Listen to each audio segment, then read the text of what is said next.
Queridos, o mês de novembro é um mês curioso.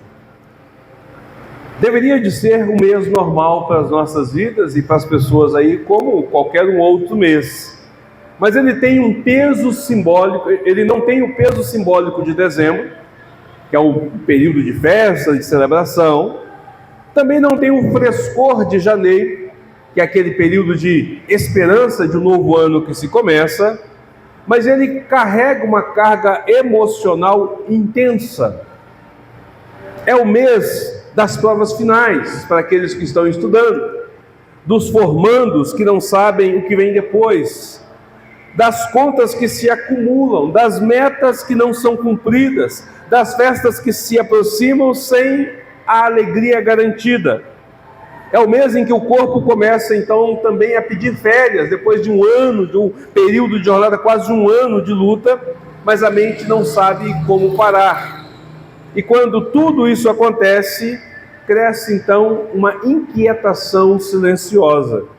Não sei se você tem experimentado essa pressão do mês de novembro, mas muitas pessoas têm experimentado isso, se tornam inquietos, agitados, com as coisas, tentando organizar, tentando correr, é a família que está chegando, é a família que está indo, é formatura que está sendo feita, a formatura que está sendo direcionada, é a possibilidade de novo emprego, e as lutas vão se acumulando, e aí vem toda aquela ideia de que, o ano está acabando, e se eu não fiz nada durante esse período, agora eu tenho que correr para dar conta de terminar o ano.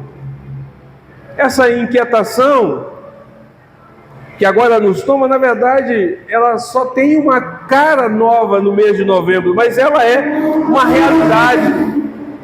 realidade de todos os meses.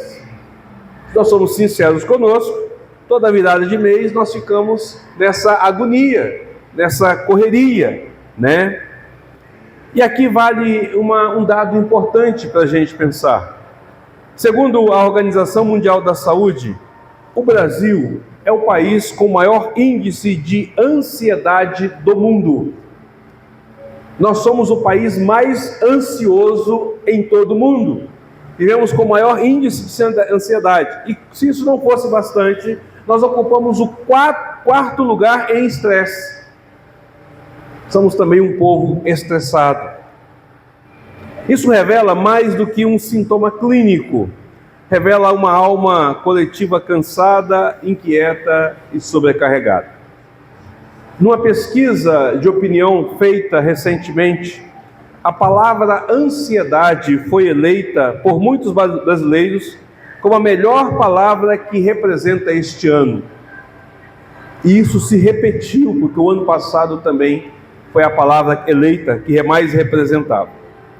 O revela, então, esta situação do nosso país, de um país que tem vivido e experimentado isso de forma constante.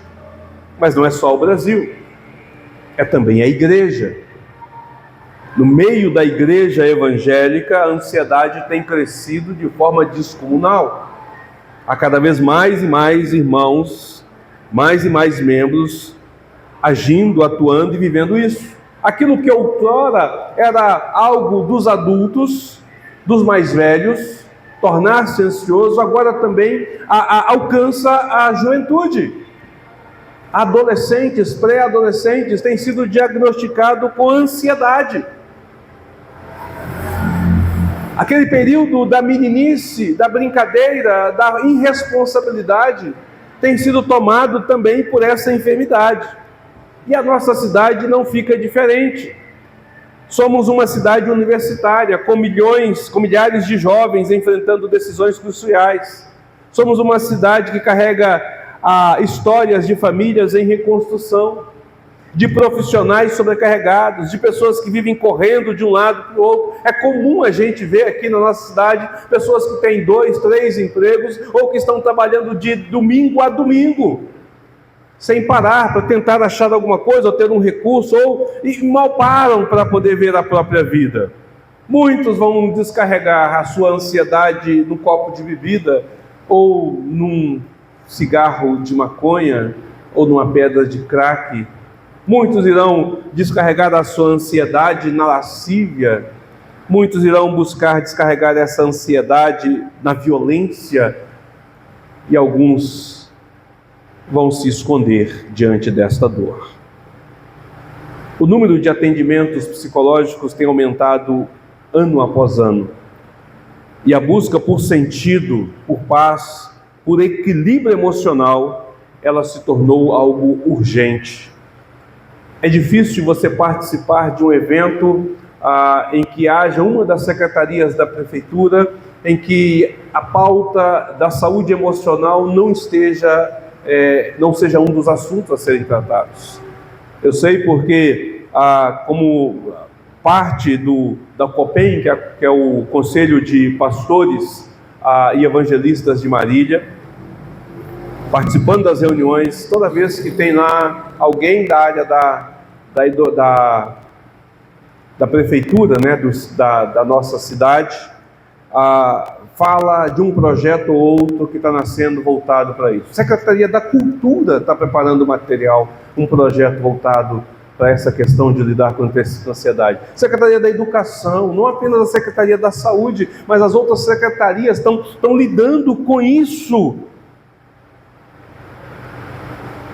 Então nós vemos um clamor nos corredores da nossa cidade, querido. Nós vemos um clamor silencioso de pessoas que estão lutando, estão caminhando, estão andando desesperadas diante desta realidade. É por isso que nós, a Igreja Presbiteriana da Zona Norte, nós estamos divulgando o Projeto Ecos. É por isso que nós também estamos propondo isso, propagando essa realidade. O Ecos nasce exatamente com uma percepção de que há traumas que precisam de ser resolvidos, maus hábitos destrutivos, comportamentos que nos afastam de Deus e de nós mesmos. Então nós queremos fazer coro junto a estes que estão lutando com isso, mas com uma ferramenta a mais, não a ferramenta humana, não a ferramenta humanista, humanitária, mas com a palavra do Senhor, mostrando que é possível passar por esse mundo cheio de angústias, de dificuldades, de problemas, de lutas, e ainda assim manter-se são emocionalmente diante do nosso Senhor. Eu estou convencido de que a ansiedade é vencida com a ansiedade. Mas não qualquer ansiedade. Eu estou convencido de que a ansiedade é vencida com a ansiedade. Confuso isso? Eu explico. Ou melhor, a palavra do Senhor nos mostra isso, nos aponta esta realidade. E eu queria convidá-lo nesta noite a caminhar pela palavra do Senhor, e também no domingo seguinte, para falar sobre esse tema, abordando exatamente isso, como que nós vamos lidar com a ansiedade mundana, como que nós podemos viver deste mundo diante desta realidade, das dificuldades que enfrentamos, e não sucumbir a essa ansiedade. Abra, por favor, a sua Bíblia lá em Salmo de número 63, Salmo de Davi, Salmo de número 63. Nós dividimos esse salmo em dois momentos. Todo salmo é dividido em 3 partes, mas nós vamos usar apenas as 2 primeiras partes. Nós vamos ler hoje do versículo 1 até o versículo 3, e na semana que vem nós vamos ler do versículo de número 4 até o versículo de número 8. A outra parte do salmo nós não vamos entrar neles. Então, Salmo de número 63, versículo 1 ao versículo 3, eu estarei lendo, os irmãos podem acompanhar a leitura deste salmo. Salmo 63, versículo 1 até o versículo 3, nos diz assim a palavra do Senhor. Salmo 63, de 1 a 3. Ó Deus, Tu és o meu Deus forte, eu te busco ansiosamente. A minha alma tem sede de Ti. Meu corpo Te almeja como terra árida, exausta, sem água. Assim eu Te contemplo no santuário, para ver a Tua força e a Tua glória. Porque a Tua graça é melhor do que a vida. Os meus lábios Te louvam. Oremos mais uma vez. Pai Santo, bendito, Ó majestoso e eterno Senhor, eis tua palavra viva e poderosa diante dos nossos olhos.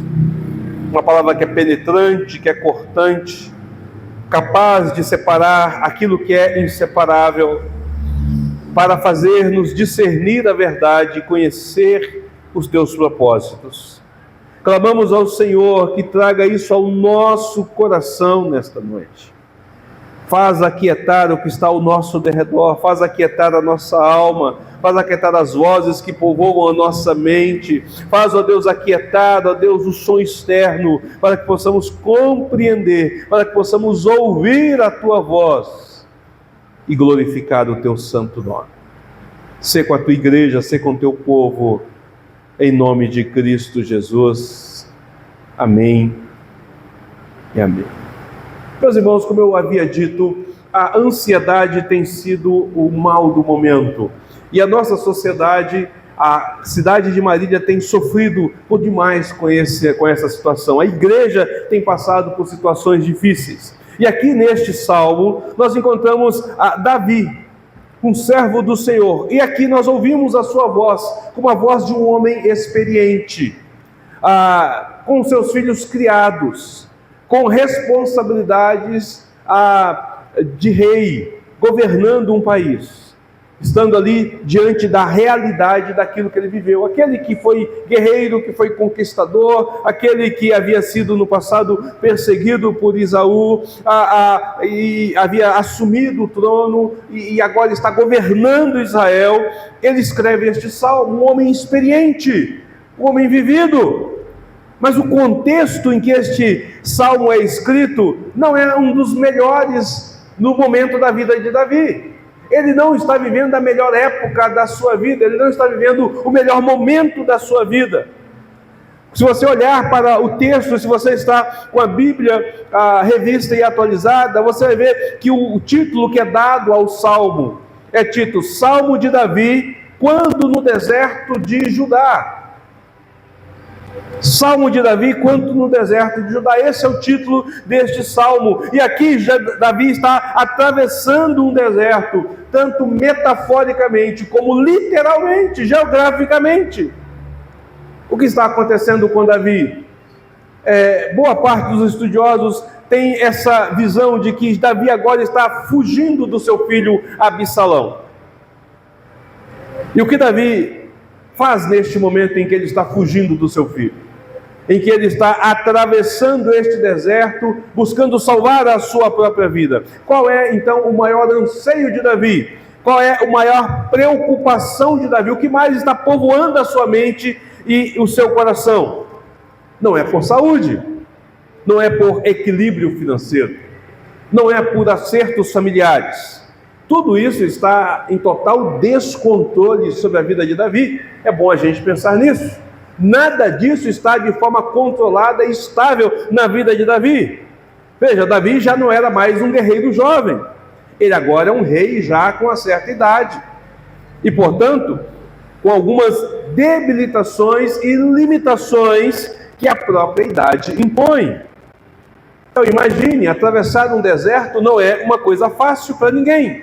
Muito menos para alguém já com uma idade mais avançada. Ele está sofrendo a travessia do deserto, sentindo na sua pele o peso da própria idade, sentindo a sua saúde não mais com o vigor que era da sua juventude. Então ele sofre com problemas de saúde. Seu trono havia sido tomado e ele agora estava sendo caçado. Tudo o que Davi havia construído ao longo da sua vida, o seu palácio, o seu tesouro, a sua riqueza, agora estão atrás. Teve que ser deixado às pressas para que ele pudesse seguir para salvar a sua vida. Não há mais equilíbrio financeiro de Davi. O que ele tem agora como garantia para o seu futuro? Aliás, diante da situação, será que haverá futuro? Sendo perseguido, caçado, tendo que fugir? Sua família estava em frangalhos. Seu próprio filho não apenas tramou contra si, tomou-lhe o trono, como agora procura matá-lo. Há um descompasso completo na sua família. Percebe como a vida deste homem está desmoronando? Não há segurança financeira, não há conforto familiar, não há uma saúde de vigor forte para poder lidar e lutar com todas essas coisas. Então seria normal que Davi estivesse procurando ou estivesse preocupado, ansioso, buscando soluções. Não seria difícil de perceber ou de entender ou de compreender que Davi estivesse com a sua mente afundada nos seus problemas, nas suas lutas. Pelo menos é isso que nós fazemos. Pelo menos é assim que nós vivemos. Esse é o reflexo imediato das nossas ações. Nós ficamos ansiosos por soluções, por libertações, por vitórias sobre o inimigo. Isso passa a ocupar todo o nosso pensamento, toda a nossa mente e consome toda a nossa força.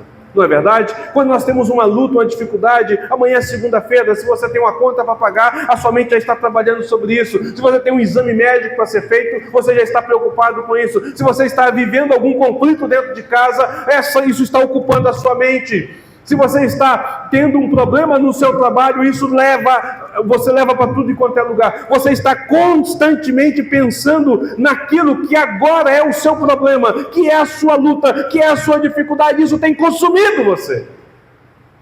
Isso tem mexido com o seu interior, tirado a sua paz, muitas vezes tirado o seu sono. E você fica pensando e remoendo, tentando encontrar soluções. E não acha. Então isso gera essa crise de ansiedade. Você fica extremamente ocupado com as suas lutas, com as suas dificuldades, com seus problemas, pensando nas suas limitações em resolver as coisas, pensando na sua incapacidade de tomar decisões, pensando na sua fraqueza em lutar contra isso. E está tudo bem. Somos fracos, somos impotentes, nós não temos condição de lidar com isso. Essa realidade da nossa incompetência diante dos problemas, essa realidade da nossa insegurança diante das situações, essa realidade da nossa fraqueza é algo natural, faz parte daquilo que somos. O que não é natural é que isso nos domine e que passe a povoar inteiramente a nossa mente. Davi, então, ele está preocupado. Davi está realmente ansioso, mas a sua ansiedade, a sua busca primária, o seu desejo, o seu anelo, não é por soluções humanas, não é para que seus problemas sejam resolvidos. Veja, Davi está fugindo do seu filho. O texto nos diz que à noite ele deixa algumas concubinas lá, pega o restante do seu povo e vai fugindo. E ele está atravessando este deserto. Ele está passando por esse momento, buscando um local seguro onde ele possa se refugiar. Ele não sabe se o exército inimigo está atrás dele. Nós lemos a história e vemos que Davi faz uma oração neste pedindo para que Deus traga conselhos errados ao seu filho, para que não alcance. Ele está de fato numa situação difícil, mas agora, querido, o que mais ocupa a mente de Davi, o que de fato gera ansiedade neste momento ao coração de Davi, não são os seus problemas, não são as suas lutas, as suas dificuldades. O maior anseio, o maior anelo, o maior desejo de Davi é por Deus. Eu te busco ansiosamente. Como assim, Davi? Olhando para este texto, nós perguntamos: como isso é possível? Sua casa está caindo, sua vida está desmoronando e a sua maior preocupação é em estar, é em ver e é em viver Deus? Como que você consegue neste momento? Sim, meus amados, quão maravilhosa, exuberante, estonteante essa verdade sobre Davi. Davi não se deixa levar pelo desespero, pela preocupação da sua realidade momentânea. Sua maior busca não é por soluções neste mundo, mas por um encontro. É isso que tem povoado a mente de Davi. Ele quer estar com Deus. E aqui algo precioso nos ajuda a entender como que Davi, diante destes problemas, não está ansioso com a sua vida. Como que Davi, diante desses pensamentos, não está povoado com as lutas e as dificuldades dele, mas a sua mente está voltada para Deus. Davi conhecia aquele que governava a sua vida, que é o seu provedor, que é o seu sustento. Veja, Davi começa o seu salmo dizendo: ó Deus, Tu és o meu Deus forte. Aqui essa expressão mostra que Davi tinha um conhecimento profundo e íntimo daquele a quem ele servia, que o Senhor era o único e verdadeiro Deus sobre a sua vida, que não havia espaço para outros deuses povoarem o seu pensamento, que não havia espaço para que outros tomassem aquilo que era primário sobre a sua vida. E então nós vamos entender o que está acontecendo. Veja, Davi, ele vive num período da história em que adorar vários deuses é algo comum. As nações ao derredor de Israel cultuavam uma multidão de divindades. Cada um associava a um certo ídolo, um certo Deus, a uma determinada área específica da vida. Se um Deus não podia agir em determinado assunto, ou parecia indiferente à necessidade do adorador, ele simplesmente se voltava para outro Deus, buscando então neste outro Deus a solução para o seu problema. Mas Davi declara com firmeza: ó Deus, Tu és o meu Deus forte. Ó Deus, Tu és o meu Deus forte. Expressando assim a sua total e plena dedicação exclusiva ao Senhor, revelando a sua conexão profunda e enraizada no ser de Deus. Um fato que nós precisamos de entender é justamente isso, querido. Veja, aquilo que mais ocupa a nossa mente, ocupa mais o nosso pensamento, aquilo que mais nos leva a desejar ou a olhar, acaba se tornando um Deus sobre a nossa vida, acaba sendo aquele por qual nós voltamos a nossa atenção. E aqui não há espaço na vida de Davi para outra divindade. Davi não é apenas, ele não declara que Deus é apenas um Deus, mas ele está declarando que ele é o único Deus. Por maior que seja a sua luta, por maior que seja a sua dificuldade, por maior que seja o seu tormento, o seu Deus é maior do que isso. E ele confia neste Deus. Já não há outro lugar, já não há outro para ocupar este lugar. Já não existe salvação em outro lugar, solução em outra realidade. Só resta então buscar o Senhor, só resta então ansiar o Senhor, só resta então desejar o Senhor de forma intensa. É isso que Davi está fazendo. Deus é tão real e presente na vida de Davi, que ele o vê como o único caminho. Deus não é um caminho possível, mas o único caminho que existe. E para expressar esta realidade, ele segue então na sua oração. Nós vamos ver que Davi vai dizer: a minha alma tem sede de ti, meu corpo te almeja, como terra árida, exausta, sem água. Davi faz uso de uma metáfora poderosa. Lembre-se, Davi está atravessando literalmente um deserto. Os seus pés estão caminhando sobre a terra seca e árida de um deserto.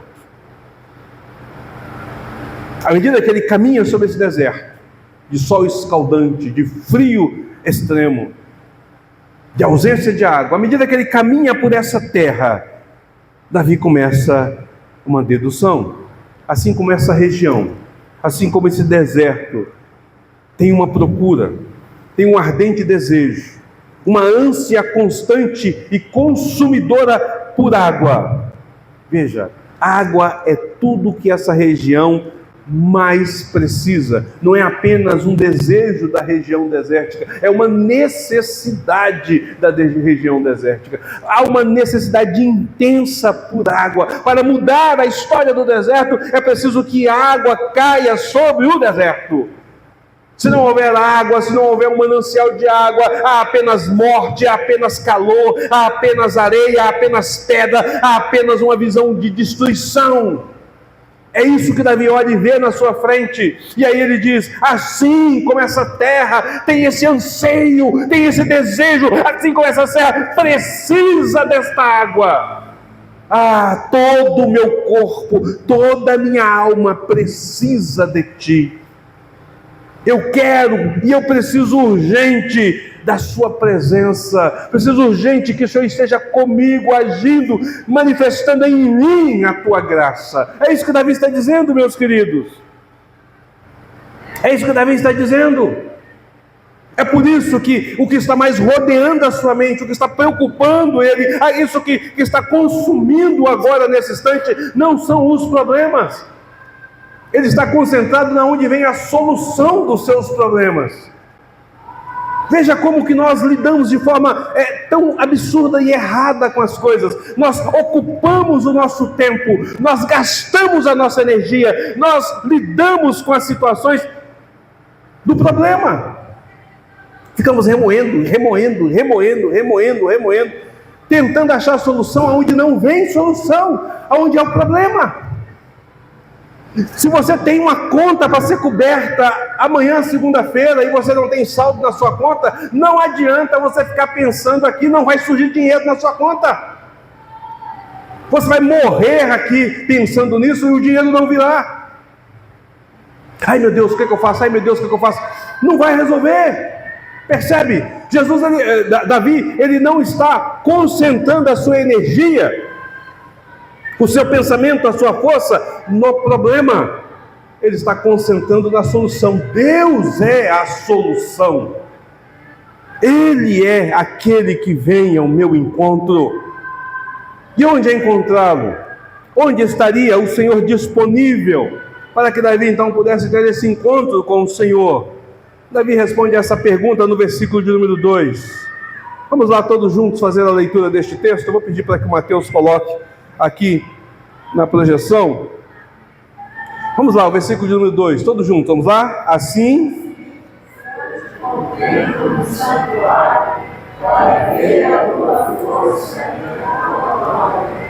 o santuário é o símbolo máximo da presença de Deus em Israel. Quando Deus liberta o seu povo do Egito, leva até então em direção à terra prometida. Nesse percurso, Deus dá o tabernáculo como símbolo da sua presença. Se você for lembrar, no episódio do bezerro de ouro, perdão, no episódio do bezerro de ouro, Deus vira para Moisés e fala assim: eu não vou andar com vocês, porque eu não consigo andar com esse povo desse jeito. Moisés clama ao Senhor dizendo para que pudesse andar. Então o tabernáculo é montado distante. Ele já não estava mais no meio do povo, era montado um pouco distante, mostrando que Deus estava ausente. E ali o povo começa a clamar e a clamar ao Senhor. Leia lá em Êxodo, você vai perceber. Leia lá em Números, você vai perceber isso. Que quando o povo estava nessa rebeldia com o Senhor, o tabernáculo foi montado um pouco distante. E eles não podiam se achegar ao tabernáculo. O tabernáculo é o símbolo da presença. Então Davi aqui, ele está apresentando exatamente essa questão: aonde eu vou estar, aonde eu devo de estar, eu devo estar na presença do Senhor. Assim eu te contemplo no santuário, para ver a tua força e a tua glória. Perceba as formas como Davi está construindo a sua oração a Deus, a forma como ele está apresentando a sua ansiedade diante de Deus. Primeiro Davi chama Deus de Deus forte. Ó Deus, tu és o meu Deus forte. Agora ele vai dizer: para ver a tua força e a tua glória. O que mais Davi precisa agora é de alguém que seja forte o suficiente para lidar com seus problemas. O que mais Davi precisa agora é de alguém que seja forte o suficiente para o carregar diante deste deserto. O que mais Davi precisa agora é que haja uma força poderosa para intervir e mudar o círculo da situação, para mudar as circunstâncias na qual ele está vivendo. Percebe, irmãos? Chamar Deus de Deus forte é Davi dizendo assim: Senhor, é só o Senhor mesmo. A minha impotência diante dos meus problemas, a minha incapacidade diante das minhas lutas, me leva a voltar para o Senhor, porque o Senhor é o Deus forte, por isso eu só posso buscar ao Senhor, assim como essa terra, Senhor, assim como essa terra precisa de água, eu preciso de Ti, eu estou ansioso para esse encontro, para estar junto de Ti. Não é a primeira vez que Davi fala, não vai ser a última vez que Davi fala sobre o seu desejo, o seu anelo, a sua ansiedade por Deus. No Salmo 27, versículo 4, Davi diz: uma coisa peço ao Senhor e a buscarei, que eu possa morar na casa do Senhor todos os dias da minha vida, para contemplar a beleza do Senhor e meditar no teus templos. Também no Salmo 26, versículo 8, eu amo, Senhor, a tua habitação, o lugar onde a tua glória assiste. Este tem sido o momento de Davi, e neste momento de conflito, de luta, de perseguição, de incerteza, de caos, Davi tem um único desejo real e latente: estar com o Senhor, contemplar ao Senhor e viver no Senhor. Tal ansiedade, tal desejo, tal preocupação supera todo o resto, o leva a meditar neste que é supremo. Há sim uma ansiedade em Davi, mas uma ansiedade contrária aos problemas. Ele não está preocupado, remoendo os problemas. Ele está preocupado em encontrar Deus, que é a solução dos problemas. Em saber como Deus agirá e de que forma Deus fará sobre a sua vida. Davi não precisa se preocupar, nem prender a sua atuação nos problemas que vem enfrentando, nas lutas que vem batalhando, pois o Senhor é o seu Deus forte, que não apenas ouve, que não apenas escuta, mas que governa a sua vida, o sustenta e provê tudo o que é necessário para a vida de Davi. Davi sabe que Deus é o seu provedor. Davi sabe que ele saiu de trás dos rebanhos e se tornou rei, porque Deus esteve com ele. Davi sabe que ele venceu a sua batalha contra o gigante, porque Deus o guiou. Davi sabe que ele venceu a perseguição de Saul, porque Deus o protegeu, Deus o livrou o tempo todo. Davi sabe que quando ele caiu em pecado com Betseba, foi Deus quem o resgatou. Este homem experiente, ele fala: não tem outro a não ser o Deus a quem eu devo buscar, a quem eu devo me derramar. É por isso que, com ousadia, de forma ousada e firme, o versículo 3, Davi vai dizer: porque a tua graça é melhor que a vida, os meus lábios te louvam. Queridos, que declaração poderosa! Que declaração poderosa! Oh, grandioso Deus, nada supera a tua presença, nada é mais poderoso do que o teu favor imerecido, do que o teu cuidado pastoral, a tua ação constante e fiel. Portanto, o que eu devo de temer é o que Davi está dizendo. Não há nada melhor do que isso. Observe o versículo 3, porque a tua graça é melhor que a vida. A graça de Deus, o favor imerecido de Deus, o agir de Deus em nosso favor é melhor do que viver, queridos. É melhor que caminhar sobre essa terra, é melhor do que a saúde sobre essa terra, é melhor que todos os tesouros desta terra. Consegue entender? Todo o restante poderia ser perdido, mas Deus estaria com ele constante, e a eternidade o pertencia. Isso traz consolo diante das dificuldades, isso traz consolo diante das lutas.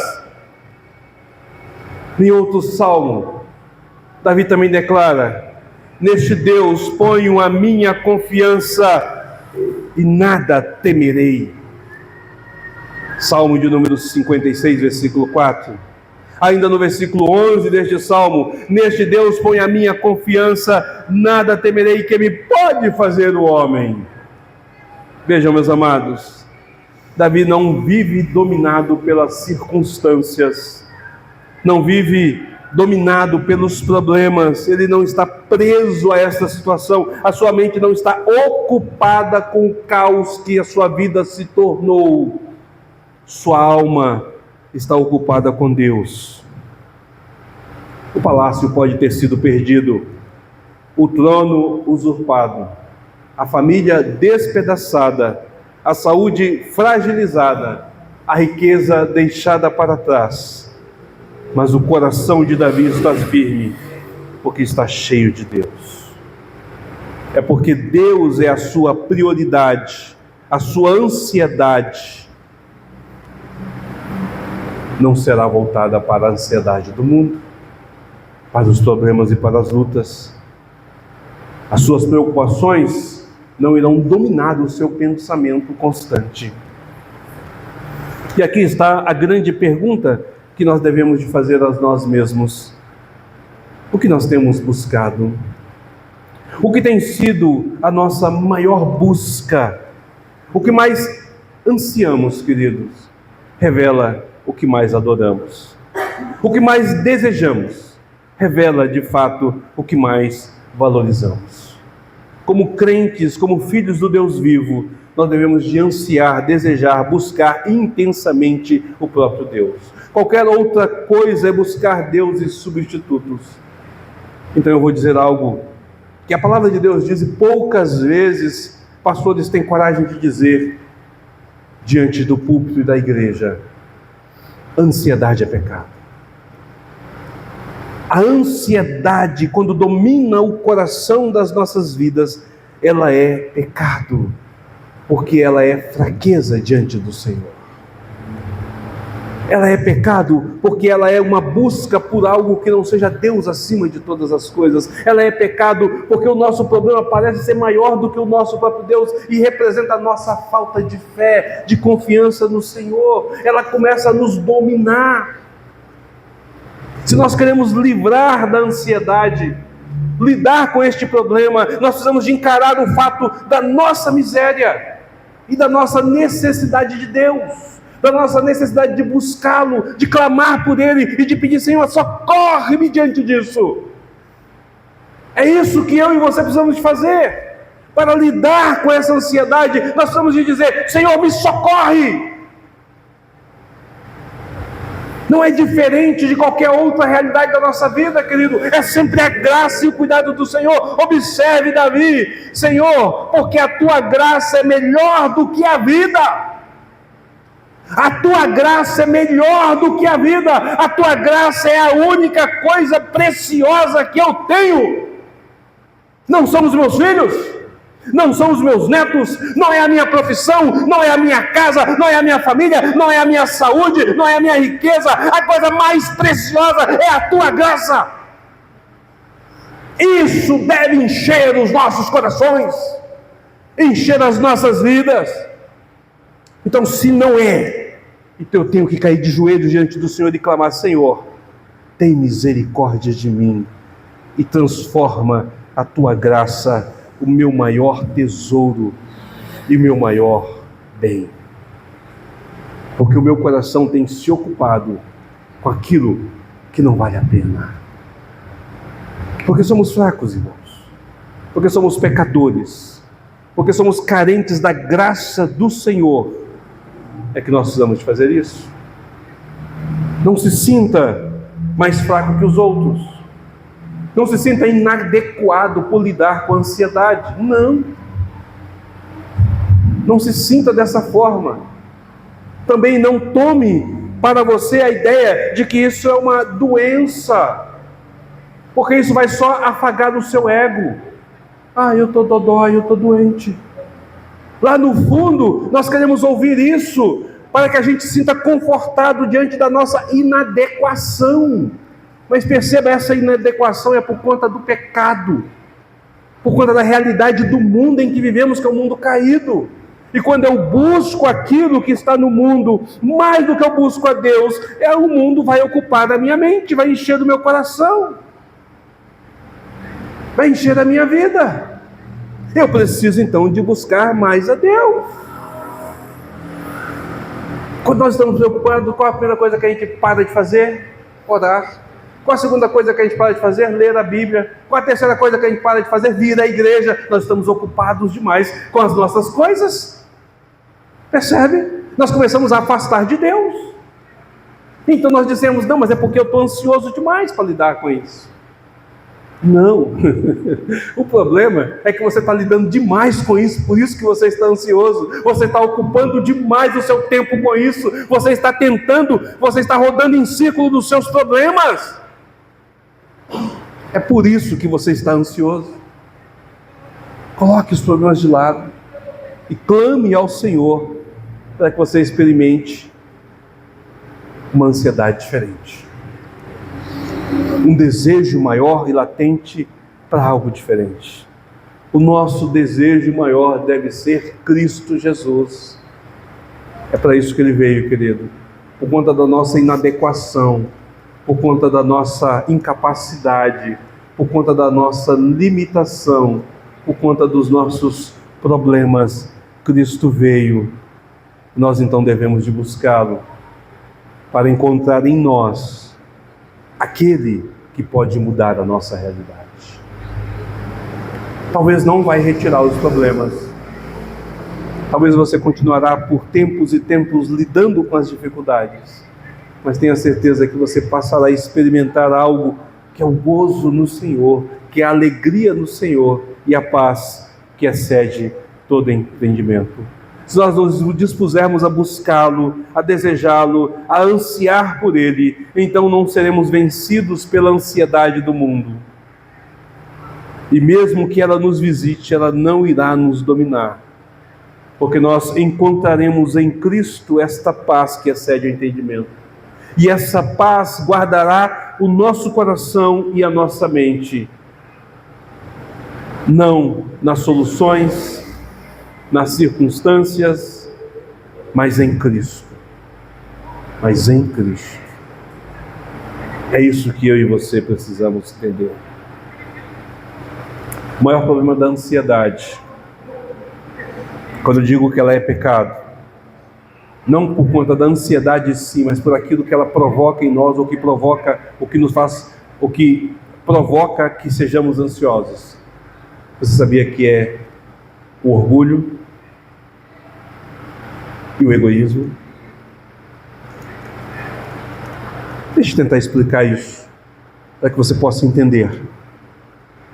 Você começa a pensar nas suas lutas e nas suas dificuldades. Então você começa a se ver inadequado para resolver os problemas. Você olha e fala, eu não consigo lidar com isso. E em vez de você buscar ajuda, o que você faz? Você se afunda nisso. Você não é capaz de chegar e colocar assim, eu sou incapaz de lidar com isso, me ajude. Isso é orgulho. Se você não consegue reconhecer a sua limitação, você está vivendo no orgulho. Não, mas é porque a minha mente não para. Não. Presta atenção. Você simplesmente não consegue dizer, eu sou incapaz diante dessa dificuldade. É orgulho. É orgulho. Quando você diz, eu sou incapaz diante dessa dificuldade, me socorre, você começa a não pensar no problema, mas a buscar situações que possam te trazer solução. Você reconhece a sua incapacidade. Como é terrível o orgulho nas nossas vidas. Como é terrível o orgulho nas nossas vidas. Também é o egoísmo. Porque nós olhamos e falamos assim, ninguém consegue me compreender, não sabe o que eu estou vivendo. Ninguém sabe o que eu estou lidando. Isso é algo meu. Você está aí fora, você não consegue lidar como que a minha mente está povoada de pensamentos. Você não consegue ver como eu estou sofrendo com tudo isso. Ora, queridos, deixa de ser mesquinho e egoísta. Todo mundo tem sofrimento, lutas e dificuldades, algumas em uma escala e outras em outras, mas todos nós temos momentos da nossa vida que a vida é uma desgraça. Todos nós enfrentamos momentos da nossa vida em que nós nos sufocamos. Nós temos que vencer isso. Não somos os únicos sofredores sobre essa terra. Talvez a dor que você esteja passando, a luta que você esteja passando, seja maior entre aqueles que estão ao seu redor, mas ela não é a maior do mundo. Você não chegou a suar sangue diante da aflição e da dor emocional? Jesus sim. Vamos pensar nisso. Quando Jesus está com seus discípulos no Getsêmani, ele vira para os seus discípulos e diz: a minha alma está angustiosamente triste. Orai comigo. E aí ele vai, coloca-se de joelho e clama ao Senhor. E o texto nos diz que ele chega a suar sangue da pressão que estava sofrendo e lidando, porque ele estava carregando a sua ansiedade,